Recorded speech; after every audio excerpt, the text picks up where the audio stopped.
guys, it's Eric, owner of Farpoint Farms here in the mountains of North Carolina, and today we'll be doing some work on a 2005 Mitsubishi Outlander. We're going to replace the front axle. This is the driver's side axle, but the job is the same no matter if it's the passenger or the driver's side. For front axles, this is going to be the same. Now, I've gone ahead and taken the tire off. That's your first step. Next thing is this 32 millimeter. We're going to go ahead and get that loose and see if this axle shaft is free. If I can push in on this and it moves, then I don't need to do any more. If it isn't, now's a good time to spray it with some penetrating oil and let it soak for a while, because we're definitely going to need to get that loose. So let me start with that.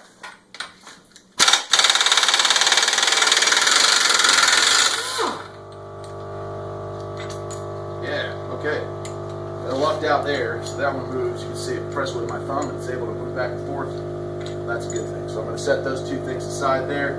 Next thing we're going to do is remove the brakes. We're going to take this rotor off and the caliper bracket. Now, you don't have to separate the caliper itself. You can take the entire bracket out of the way, and I'll show you how to do that. You're just going to go for the two main nuts back there. I believe they're 17s. Go ahead and get those loose. Okay. Got the two 17 millimeter caliper bracket bolts. I'm going to set those aside. Now, before I take off the brakes, I'm going to push in with this hand, grasp the back of the caliper itself, and pull back. And what that's doing, hopefully anyway, is pressing the pucks a little bit. There we go. And that allows me to slide that off. I will now hang this with a piece of bungee cord here, if I can get one. So we'll go ahead and hook this just to keep it out of the way while we're working.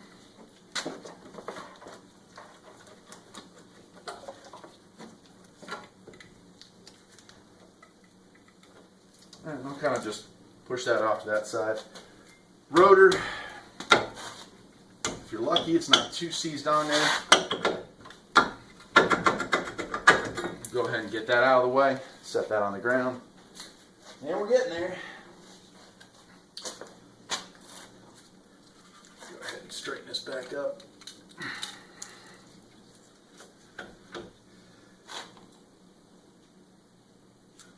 Alright, now there's two ways to go about doing this. By the book, they want you to take the bolt down here that holds the ball joint to the lower control arm out of the way, so you can pull this thing forward and out of the way. We can do that. I'd rather not do that. I'd rather do is take the two bolts that hold this strut mount or strut assembly onto the car and take those two bolts, move that, and I can flip this thing forward and get it out of the way. Both should work. To be honest with you, I've never tried doing that with this model, but we're going to today. That's a 19 millimeter.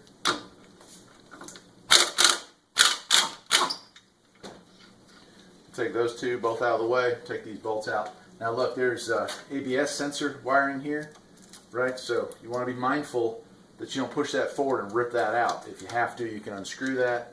There's a bracket here. I'm just going to release that. Right, that should give me enough slack.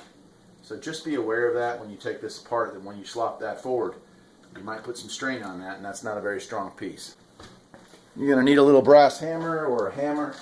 I'm just going to use a household hammer, is what I have, and tap these two out of here.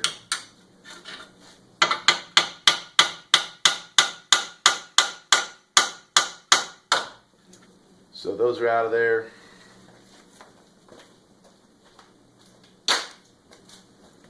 And we're going to separate this. There we go. Now we're going to find out if we got enough clearance here to push this back all the way. I think we do. Yeah, we do.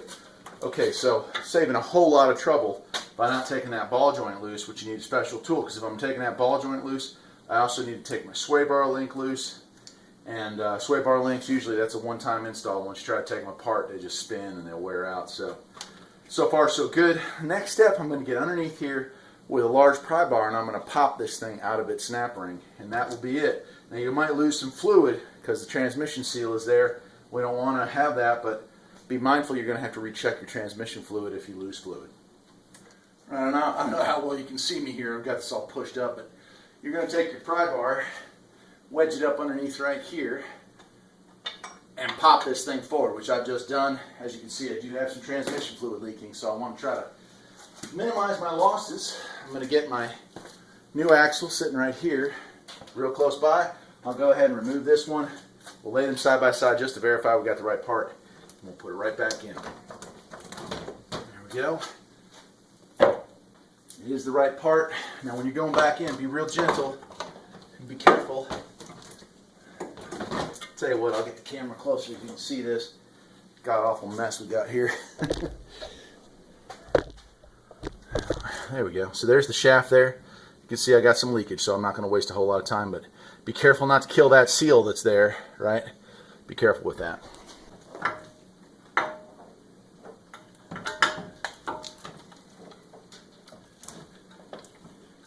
Gonna get it started on the shaft. There you go. And then you're going to tap it. I wish I had my brass hammer with me, but of course, like everything else, I don't have everything I need to do this job here at the home. Doing all this work at the house, a lot of tools are still at work, which is unfortunate, but sometimes you can just tap it, it'll go back in. In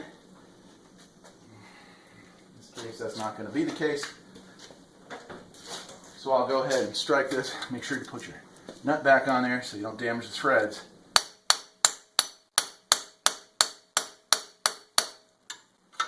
And that's it. It pops, goes back into place. I'll get down here and verify. Yep, it's in there. Nicely sealed. Go ahead. Get these out of the way. That's really it. We're going to go ahead and reassemble it. That means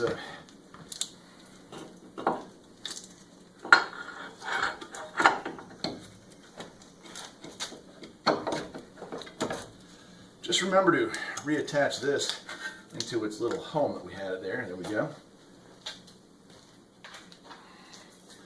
Slide my two strut bolts back into place.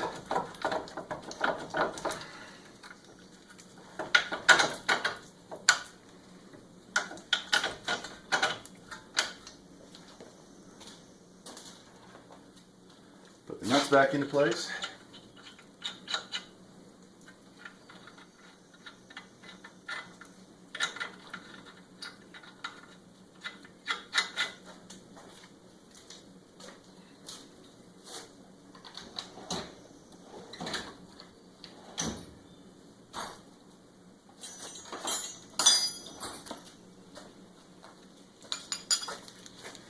One thing I will say when you're putting these back in there is apply a little pressure. Oops. Apply a little pressure inward to make sure that your camber and caster setups are the way they were when they came off.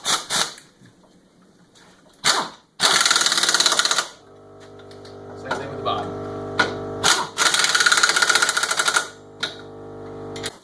Alright.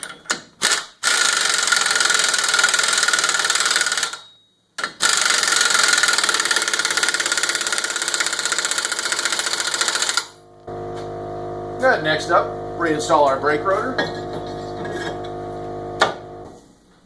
Okay, we're going to reinstall our brake rotor. Lastly, we're going to put our brake caliper back into position. Here's another trick for you, or another thing to be aware of here. First of all, you don't want to leave that in there. Make sure that your hose is not wrapped up or kinked here. That brake hose, sometimes it'll get twisted, and you'll still have enough slack to install it, but it won't be right. So go ahead and slide that back into position. Put my two 17 millimeters back in place.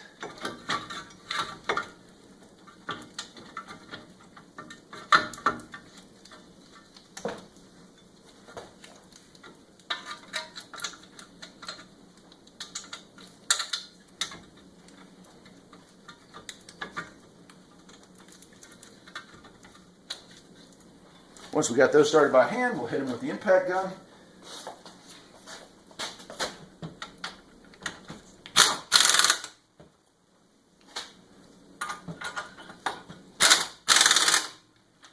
Alright, I will put the wheel back on this and I will double check the torque on that. The torque spec should be online, or I might put it in the directions below here, but that's it. Guys and gals, I am Eric, the owner of Farpoint Farms. Hope this helped some of y'all out there. If you're thinking about doing axles yourself on your Outlander, this I think works from 03 to 06, but you know what, man, every car is just about the same. I worked on Volvos for many years. The job is almost identical. So there's the finished product. I started on that about 20 minutes ago.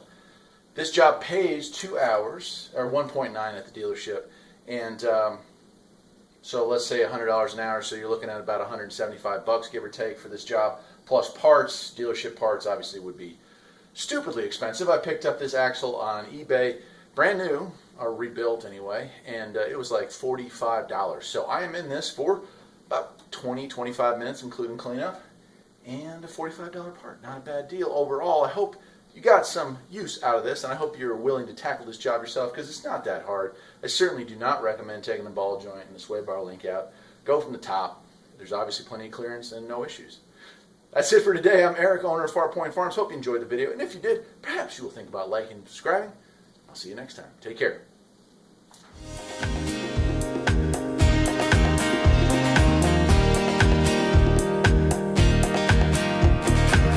There's always something that needs a little fixing on Farpoint Farms. Freedom is mighty sweet.